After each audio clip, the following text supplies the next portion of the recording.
La voz de tus derechos. Este programa es auspiciado por el proyecto Exigibilidad y Defensa de los Derechos Humanos en el contexto de la emergencia del COVID-19 en Honduras, financiado por la Unión Europea e implementado por Diaconía Suecia, ASONOG y Coalición contra la Impunidad. El contenido de este programa es responsabilidad de ASONOG en Honduras y no representa la opinión de la Unión Europea ni Diaconía de Suecia. Saludos cordiales estimados que nos sintonizan a través de este programa La Voz de tus Derechos, programa que, como ustedes conocen, busca poner en agenda pública diferentes temáticas sobre la vulneración de derechos y cómo estos afectan el desarrollo del país y el desarrollo de la persona integral en general. Es un placer para mí poder compartir con todos ustedes nuevamente. Mi nombre es Mildred Mejía, invitarles a que siempre estén pendientes de nuestro programa La Voz de tus Derechos. El día de hoy abordaremos un tema que está relacionado a la migración de los hondureños y cómo este factor es un factor determinante y los vuelve vulnerables, no solamente a ellos, sino también al entorno, a las personas que les rodeamos. La migración es una situación que no se desconoce, sino que al contrario, ha sido de mucha polémica dentro del territorio en comparación a otros años. Los últimos periodos de gobierno, los últimos, 10 años ha sido un tema bastante polémico por el hecho de que es un factor determinante para el desarrollo socioeconómico de nuestro país. El tema de esta jornada se titula Factores impulsivos de la migración en Honduras y el reconocimiento de este como un derecho. Para discutir este tema hemos invitado al licenciado en Desarrollo Local, Gesiel Mejía. Bienvenido, Gesiel, gracias por acompañarnos en este espacio. Muchas gracias por la invitación y de igual manera muchas gracias a todas las personas que nos están viendo y escuchando a través de los diferentes medios. Gracias por esta invitación para poder hablar de esta temática, la cual debemos de hacer incidencia y debemos de dar a conocer toda esta crisis y todo este accionar que se está dando no solamente a nivel de nuestro territorio, sino que a nivel mundial. Gracias, Gesiel. También mencionar que Gesiel pues actualmente está desarrollando procesos y procedimientos que están vinculados a la población migratoria y sus efectos en el país. El objetivo del programa de este día es pues conocer los diferentes factores que impulsan la migración dentro de nuestro territorio y analizar el impacto que la migración como tal genera en el país y en los mismos migrantes, ¿verdad? No solamente en el país en general. Son incontables los hondureños, sin duda, Gesiel, que han perdido la vida en el camino, ¿verdad? En la ruta migratoria. Han perdido no solamente, también han perdido familiares, han perdido, su salud mental y física, han perdido la esperanza y se han visto afectadas en diferentes ámbitos y en diferentes esferas de las personas y de su núcleo familiar, por así decirlo. Pero me gustaría que usted, que es el experto trabajando ahorita en la temática, me cuente un poco, principalmente una definición de qué es migración y la diferencia que hay entre migración y emigrar, porque normalmente considero que muchos de nosotros nos confundimos y creemos que es el mismo término o el mismo significado, y nos gustaría pues conocer principalmente qué es migración y luego que nos haga una diferencia entre migrar y emigrar. Ok, muy bien. Bueno, cuando hablamos de migración nos estamos refiriendo a ese cambio de residencia o a ese cambio de domicilio que nosotros hacemos, ya sea a nivel territorial o a nivel fuera de nuestras fronteras como tal. Entonces la migración es aquel flujo o aquel movimiento que nosotros hacemos dentro y fuera de nuestro país, alcanzando diferentes territorios y continentes. Ahora bien, usted me hacía la pregunta, ¿qué es migración y qué es lo que es emigrar? Son dos significados que tienen mucha coherencia y son casi similares. Cuando hablamos de inmigrante y cuando hablamos de emigrar, son dos conceptos que son casi similares. Voy a ponerle un ejemplo. Usted, Mildred, digamos de qué es de dulce nombre de Culmí. Usted decide irse de ese lugar, decide poder movilizarse debido a múltiples problemáticas que hay ahí. Y se dice, me voy a ir para Santa Rosa de Copán. Aquí hay mejor acceso quizás a empleo, educación o vivienda o XY motivo que usted decide irse. Cuando usted sale de ese lugar hasta y viene a esta zona, usted es un inmigrante, porque está saliendo de su territorio para poder venirse a otro. Y emigrar es la persona que está en su territorio y decide irse hacia otro territorio, ya sea siempre en nuestro país o fuera de nuestras fronteras. Entonces, son los mismos significados, solamente es dependiendo del contexto en el cual nosotros nos vamos a entenderlo, ¿verdad? Inmigrar es aquella persona que viene y el emigrar es la persona que se va. Pero al final somos siempre migrantes, de una u otra manera siempre nos convertimos en migrantes. Ok, gracias, Gesiel, por la aclaración. Partiendo de estos términos que usted nos menciona y que nos hace la diferencia, sin duda pues es importante aclararlos para que podamos manejar bien el contexto. Nos gustaría saber también, Gesiel, si la migración es considerada como un derecho, porque sí se sabe que las personas que migran, ya usted lo mencionaba, por diferentes situaciones, sean socioeconómicas, políticas, culturales, pero muy poco se hace ese realce o ese énfasis en si es considerado un derecho como tal. La verdad sí, le voy a responder sí, migrar es un derecho. Inclusive el mismo artículo 13 de la Declaratoria Universal de los Derechos Humanos atribuye a eso, al ser humano, a poder circular libremente a cualquier lugar y elegir nuestra residencia como tal, donde nosotros nos sintamos con esa libertad de sentirnos bien ahí. Entonces, desde esa declaratoria, entonces yo le puedo decir que sí, tenemos ese derecho, esa voluntad de poder dirigirnos a la zona que nosotros querramos, ya sea, como usted dice, por mejores condiciones de vida, empleo, salud o cualquier otro índole. Entonces uno decide emigrar. Entonces, como yo le digo, es un derecho como tal. A nadie se le puede negar el decirme, yo me quiero ir de este lugar porque ya no me gusta, o porque hay pobreza, o por esto, y nadie me puede delimitar ese deseo de poder ir, porque tenemos como tal el derecho. Y eso se viene a ver históricamente. Si vemos la Biblia y hablamos sobre el Éxodo, todo lo que el pueblo hizo para poder ir hacia el pueblo de Israel, eso es migrar. Si hablamos también históricamente de diferentes épocas como el Holocausto, entonces estamos viendo que todos estos procesos han sido de migrar. Entonces siempre tenemos ese derecho de poder irnos a cualquier zona, porque tenemos la facultad de poder hacerlo, como lo dice la Declaratoria de los Derechos Humanos. Bien, Gesiel, antes de entrar al estudio, usted y yo comentábamos, ¿verdad?, que hay, por así decirlo, dos tipos de migración, la migración voluntaria y la migración forzada o irregular. Me gustaría que nos diera a conocer un poquito sobre este tipo de migración. Okay. Bueno, la migración como tal es derecho y uno lo puede hacer libremente, pero cuando ya estamos hablando sobre una migración irregular, una movilización forzada, ya eso no se convierte en un derecho, ya se convierte en una vulnerabilidad o en una problemática que se está dando. Y lo estamos viendo a diario.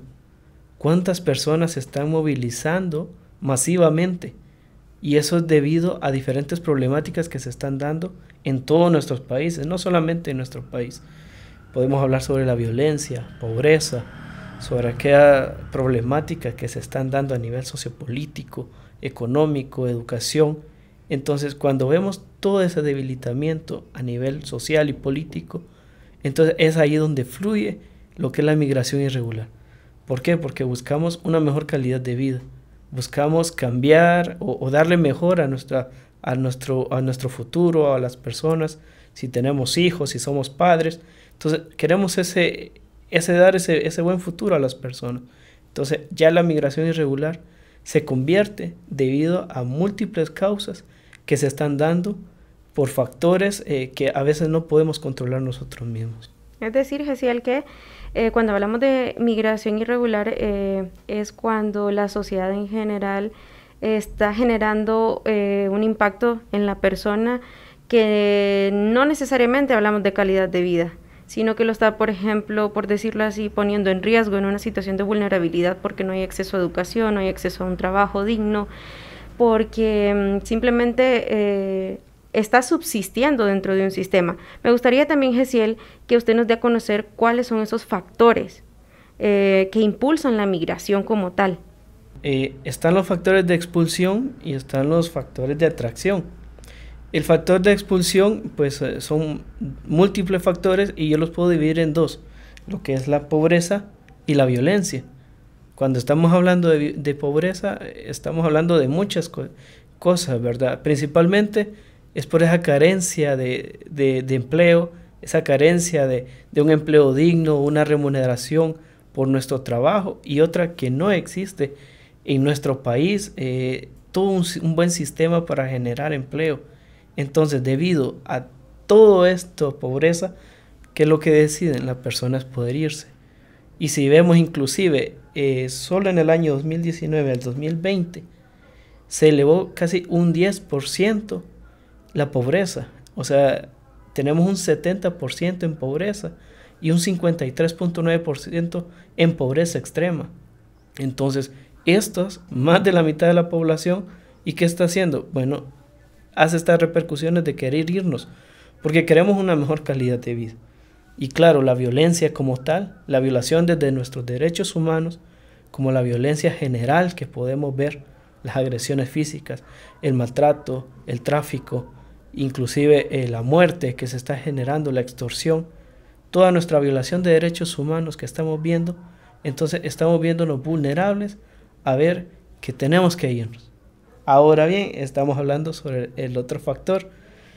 Principalmente un factor es la reunificación familiar, ya es el factor de atracción, porque estamos hablando ya de un ejemplo, hace 5 años se fue el jefe de familia y él lo que quiere es tener a su familia. Él no decide regresar porque obviamente la calidad de vida es mejor allá. Entonces lo que hace él, enviar su dinero para que se vaya a su familia, inclusive sabiendo todo lo que pueden pasar, toda esta violación de derechos humanos que puede pasar, una violencia física inclusive y psicológica, que puede pasar todo este tramo para poder llegar a esta zona. Y claro, el trabajo bien remunerado. Sabemos de que las condiciones en nuestro país para una buena remuneración es muy difícil. Solo para darle un ejemplo, lo que usted puede ganar en 6 años aquí, usted lo logra en 1 año nada más allá. Obviamente a eso a la gente le da esa atracción de poder decir, wow, lo que gano aquí en 1 año, ¿verdad? Es lo que tengo que costearme 6 años para poder lograrlo en mi país. Entonces, debido a estos factores, es como decidimos nosotros poder irnos y poder trasladarnos hacia otra zona. Qué interesante poder conocer, porque normalmente generalizamos la migración, como le decía anteriormente, de que, la típica frase, voy en busca del sueño americano, porque conocemos que la mayoría de los migrantes de nuestro país, pues su lugar de acogida son los Estados Unidos, ¿verdad? Entonces, normalmente lo generalizamos, como les digo, pero es importante recalcar estos 2 puntos, el punto de expulsión, ese factor y el factor de atracción, y que en realidad yo en lo personal no lo conocía y me genera mucha curiosidad. Me gustaría también, Gesiel, que nos cuente un poco, ya que usted trabaja en esta área, cuáles son los riesgos que los migrantes atraviesan en la ruta migratoria. Bueno, principalmente esa violación a derechos humanos que nosotros podemos ver. Desde el momento en que vemos, en que nos salimos de nuestro territorio y muchas veces vemos de que se nos violentan nuestros derechos porque nos vamos con los famosos coyotes, sabiendo esas repercusiones que podemos pasar, hambrunas, enfermedades, ahora con lo del COVID, ¿verdad? Entonces, poder ver todas estas repercusiones que pueden generar a nuestra vida, llegar hasta la muerte, ¿verdad? Porque esto es un tránsito, como decirlo, no es fácil, no es un camino fácil en el que usted puede decir, me voy aquí a Guatemala en un bus y ya llegué. Claro que no, tiene que pasar por selvas, desiertos, pasa por muchas dificultades, inclusive pasa también por muchas acciones que puede generar o repercutir en su propia vida. Entonces, no es fácil el tramo, no es fácil el camino, pero sí puede generar, como le digo, hasta la muerte misma de la persona que transita hacia ese sueño americano que nosotros mencionamos. Sí, definitivamente es preocupante y entristece el hecho de que nuestro país no pueda brindar las condiciones necesarias para garantizar una calidad de vida en estas personas. Cabe mencionar también, Gesiel, bueno, usted tocó un punto muy importante. Además de todos estos riesgos en la ruta migratoria, los migrantes desde el 2020 tuvieron que enfrentarse a lo que es la pandemia por COVID-19, un factor más que los condiciona y los vuelve más vulnerables. Entonces es en realidad aún más preocupante ver la manera en cómo estas personas están expuestas. ¿Cuál sería, Gesiel, el accionar desde el gobierno central para reinsertar a los migrantes retornados, ya que no todos pues corren con la suerte, bendición, qué sé yo, como le podamos llamar, de poder cruzar hacia otro país, de poder llegar y cumplir su sueño? Bueno, es ahí donde entran todos estos espacios de incidencia. Inclusive lo que nosotros estamos haciendo ahorita es una acción de incidencia. Poder dar a conocer esta problemática que se está dando y que el gobierno pueda conocer todo esto que se está generando. Inclusive en los últimos 11 años se han hecho aproximadamente 581,000 personas retornadas que han llegado a Estados Unidos o a México y los han regresado. Entonces estamos hablando más de 500,000 de personas en los últimos 11 años. ¿Y qué está pasando con estas personas? ¿Qué está haciendo el gobierno para poder retribuirnos? Porque obviamente el camino que llevan puede generar una enfermedad, trastornos psicológicos, y sin hablar de que si usted se va, pide un préstamo, regresa, ¿y con qué regresa? Regresa inclusive con más deudas. Es ahora donde viene toda esta acción, que el gobierno debe de accionar a través también de la misma sociedad civil, que la sociedad civil debe involucrarse un poco más para poder generar espacios de participación, espacios de incidencia, para poder promover y para poder cambiar y disminuir toda esta migración irregular que se está dando hoy en día. El hecho que, ese punto que usted toma de partida, el hecho de que las personas, sociedad civil como tal, se empodere, conozca, creo que también es un factor determinante para poder defender ese derecho. Y también defender no solamente ese, sino muchos otros derechos, el derecho a la salud, el derecho a la vivienda, el derecho a un trabajo digno, y el hecho de que estas personas puedan empoderarse y puedan generar cambios significativos dentro de sus comunidades, dentro de sus localidades, sin duda alguna generaría cambios para nuestro país. Me gustaría también que nos explicara, bueno, yo ayer en las noticias estaba escuchando las noticias y mencionaba que incluso habían 3 centros, al parecer, de atención al migrante retornado que están pues prácticamente sin funcionalidad porque no cuentan con las condiciones tanto físicas como económicas para poder atender a estas personas. También estaba escuchando dentro de las noticias que hay una ley de protección de los hondureños migrantes y sus familias que fue aprobada en 2013. Si usted conoce un poquito de esta ley, nos gustaría pues ahondar más en esta. Ok, sí, en el 2013 se genera esta ley de protección del hondureño migrante y sus familias. Una ley que se atribuye para la protección de estas personas migrantes, que a través de esta ley se generan diferentes secretarías, como la Oficina de Protección Hondureña al Migrante, la Oficina de Asistencia al Migrante o FAMIR, y lo que usted mencionaba, los Centros de Atención al Migrante, los famosos CANR, e inclusive las unidades municipales de atención al migrante. Y usted mencionó, sí, hay 3 centros retornados, 3 centros para atender a estas personas retornadas y atender a las personas que van en tránsito.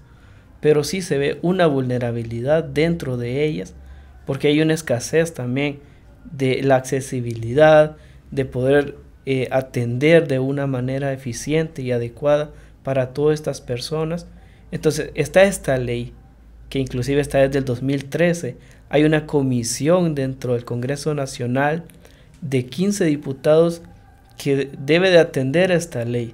Inclusive se ha creado un consejo que es el CONAPROM, que es el Consejo Nacional para la Promoción de las personas migrantes, que está integrada por organizaciones de base de sociedad civil, la misma iglesia, las empresas privadas y las organizaciones de trabajo.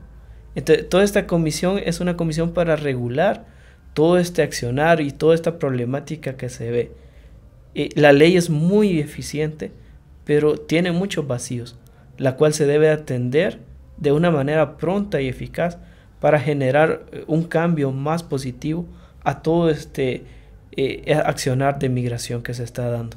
Desde su experiencia, Gesiel, trabajando en desarrollar procesos para estas personas, ¿podría contarnos cómo ha sido precisamente esa, pues, su experiencia, acompañándolos, viéndolos, estudiando todo ese conjunto? La verdad que es lamentable muchas veces la falta de atención que se le da desde nuestras autoridades a poder atender toda esta problemática. Y esto no solamente a nivel central, sino inclusive a nivel municipal. Cómo se debe de atender y generar estos impulsos. Solo para decirle que solamente hay 3 centros o 3 unidades municipales de atención al migrante. De 298 municipios, solo hay 3 y solamente hay 1 en funcionalidad. Entonces ahí vemos qué se está haciendo a través del gobierno. Cuando estamos viendo todas estas personas que transitan, aproximadamente diariamente podemos ver hasta 200 a 300 personas pasando por estas rutas alternativas para poder pasar hacia la frontera. Entonces ahí vemos ese debilitamiento y toda esta falta de acción que se está dando, que se debe de dar también a través de nuestras instancias centrales y locales.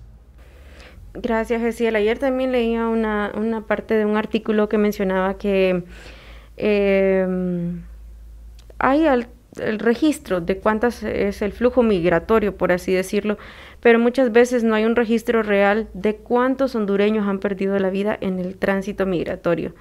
Entonces, lo cual yo considero que es un llamado de atención a nuestros gobiernos locales, nuestro gobierno central, a hacer énfasis y atención a este tipo de personas que normalmente pues se ven como eso, como migrantes y nada más. ¿Cuál es su mensaje para la población, ya casi para despedirnos, estimado Gesiel, que nos mira y nos escucha a través de estos medios? Bueno, principalmente poder generar más espacios de incidencia, hacer espacios de participación ciudadana, porque nosotros como tal podemos generar estos cambios, podemos generar este accionar. Y otro, concientizar a la población. Si vemos una persona migrante, no la verla de menos, sino más bien apoyarle, porque muchas veces nosotros mismos violentamos sus derechos al querer extorsionarlos o al querer hacer otra acción en vez de darles un apoyo. Entonces mi mensaje es que generemos más estos espacios, que articulemos más entre sociedad civil y poder llegar a los gobiernos locales, hasta el gobierno central, para poder cambiar toda esta dinámica y disminuir nuestra migración irregular. Porque sí hay una crisis y no la podemos tapar esta problemática con una mano, sino que es una gran crisis que se está generando y cada día va en aumento. Entonces es necesario que se deba generar algo ya para poder cambiar esta dinámica. Algo también importante que nos gustaría conocer, Gesiel, es si usted conoce cuál es el porcentaje de migrantes hondureños y las divisas que estos generan. Bueno, inclusive ahorita estaba viendo las noticias que inclusive en un estudio de la universidad hay 1.5 de millones hondureños legales e ilegales en Europa y Norteamérica. Entonces, ver cómo este 1.5 de millones de personas asumen el principal fuente de divisas en nuestro país. Solo comentar que el año pasado entraron $7,000 millones a nuestro país en divisas. Esto supera inclusive más la producción en camarón, café y todo el sistema textil que hay en nuestro país. Entonces, ¿cómo ver esa vulnerabilidad de nuestro sistema, de que el primer sistema per cápita para poder obtener recursos son las remesas? y incluyendo que tenemos un país rico, un país grande para poder producir, pero ver que nuestro principal accionar económico son las remesas económicas. Gracias, Gesiel. Hay un dato, no quiero despedirnos sin antes hacer énfasis en un dato interesante que usted me mencionaba al iniciar el programa.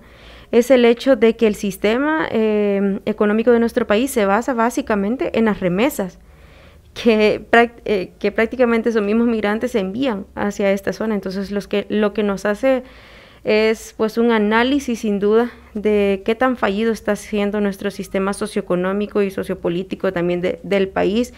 Y también ese llamado a poder identificar cuáles son las falencias que hay y ver de qué manera se pueden disminuir, tal vez no contrarrestar de manera general, pero sí por lo menos disminuir.